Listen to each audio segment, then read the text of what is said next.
네, 좀 말씀드려도 되죠? 방금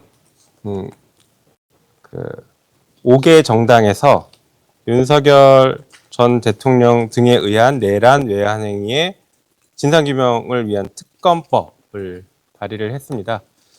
잘 아시는 것처럼 지난 두 차례의 특검법이 거부권과 국민의힘의 반대에 의해서 결과적으로 부결됐습니다. 그래서 이번에 세 번째 특검법을 발의를 하게 됐습니다. 국민들께서는 비록 내란 속에 윤석열이 파면은 됐지만 아직 제대로 된 형사처벌을 받지 않고 있다는 것에 대해서 분노하고 계시고, 한편으로는 내란 수괴가 구속되지 않고 거리를 활보하고 있다는 것에 대해서 불안함을 느끼고 계십니다. 그래서 우리 5개 정당에서는 신속하게 내란 특검법을 재추진해서 내란의 본 모습을 확인하고 철저하게 처벌하는 데 집중하려고 합니다. 이번 내란 특검법의 특징 한두 가지를 좀 설명드리도록 하겠습니다.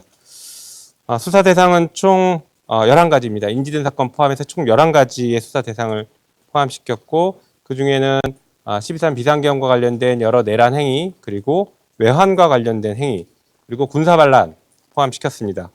한편 내란 목적, 살인 예비 음모, 내란 선전 선동 이런 행위 등 기존에 문제가 됐던 범죄 혐의들을 총망라한 법을 발의했습니다.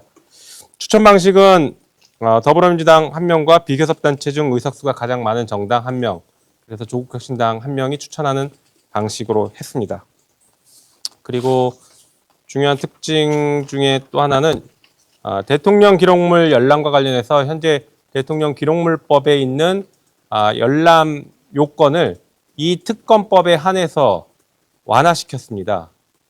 그래서 지금 이 정부에서 혹여라도 대통령 기록물로 지정해서 내란과 관련된 자료들을 볼 수 없게 만든다고 하더라도 이 특검법에 따라서 대통령 기록물을 열람하는 것이 조금 더 쉽게 쉬운 방법으로 할 수 있도록 이 특검법에 담아두었습니다. 이 특검만 예외를 적용받는다고 할 것입니다.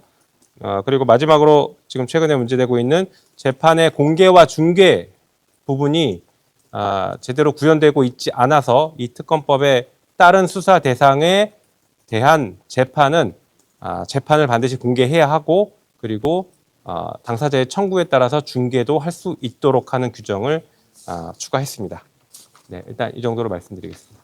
한 말씀 해주시죠. 지금 내란죄 관련해서 수사 진행 상황을 보면 많은 국민들이 굉장히 우려하고 답답해하고 있을 겁니다. 왜냐하면 재판 진행 과정이 전혀 공개가 되지 않고요. 윤석열 피고인의 발언을 너무너무 많이 허용해 주는 이 과정에서 이 재판이 제대로 갈 수 있을까? 이런 우려를 많이 하고 있는 것 같습니다.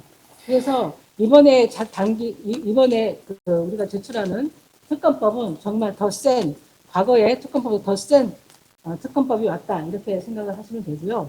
어제 행정안전위원회에서도 문제가 됐습니다만은 대통령 기록관장을 지금 대통령이 파면이 되고 대선 기간에, 그리고 기록물이 이관되는 과정에 바꾸는 절차를 진행하고 있습니다. 그 기록관장 중에 후보가 1명이 대통령실 출신이라는 것, 이 부분이 굉장히 우리는 국민의 입장에서 눈에서 의심을 할 수밖에 없기 때문에 국회 5분의 3의 의결로 기록물을 볼 수 있도록 한 것도 국민의 우려, 걱정을 씻을 수 있는 좋은 안이라고 저는 생각합니다. 내란 특검법이 반드시 통과돼서 국민의 우려를 씻고 수사가 제대로 진행됐으면 하는 바람입니다. 네, 사회민주당 대표 국회의원 홍찬희입니다. 저는 짧게 한마디만 덧붙이겠습니다.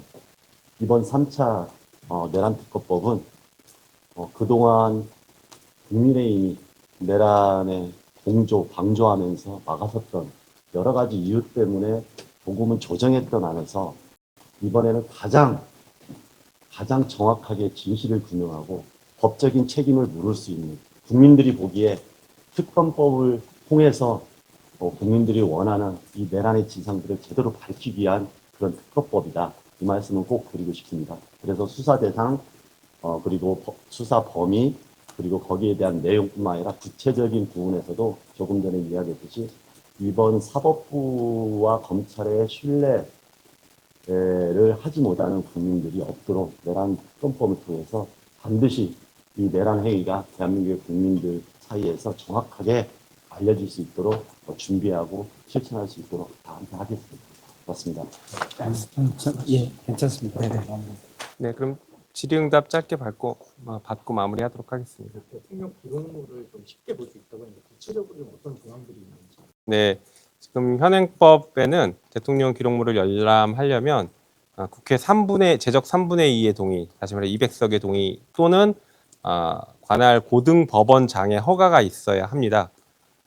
그런데 이에 대해서는 이 특검법에서는 제적 5분의 3의 동의, 다시 말해 180석의 동의가 있으면 열람이 가능하고 또는 관할 지방법원장의 허가가 있으면 열람이 가능한 것으로 요건들을 조금씩 완화했습니다.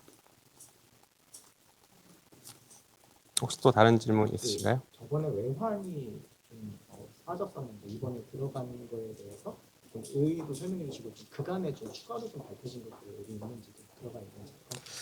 뭐 잘 아시는 것처럼 윤석열과 그 내란 일당들이 비상계엄을 선포하기 위한 요건을 만들기 위해서 전시 또는 사변 상태를 만들기 위해 부단히 노력을 했다라는 증거나 정황들이 계속 나오고 있습니다.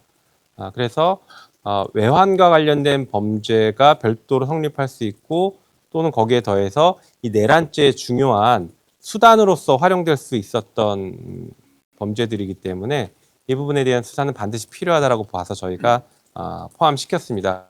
그리고 지난 특검법에는 아시는 것처럼 국민의힘과의 관계에서 반드시 처리를 하기 위해서 국민의힘이 제시했던 안을 저희가 그때 불가피하게 전격적으로 다 수용했었습니다. 그럼에도 불구하고 국민의힘이 여전히 내란 수개가 헌법재판소에서 파면됐음에도 불구하고 이 내란을 종식시키기 위한 노력을 하지 않고 특검법을 부결시켰기 때문에 저희는 원칙적인 입장으로 돌아가서 관련된 모든 사건들을 수사할 수 있도록 만들었다라고 이해해 주시면 좋겠습니다. 질문 하나 더 이 정도로 하면 될까요? 네, 예, 감사합니다. 감사합니다. 감사합니다.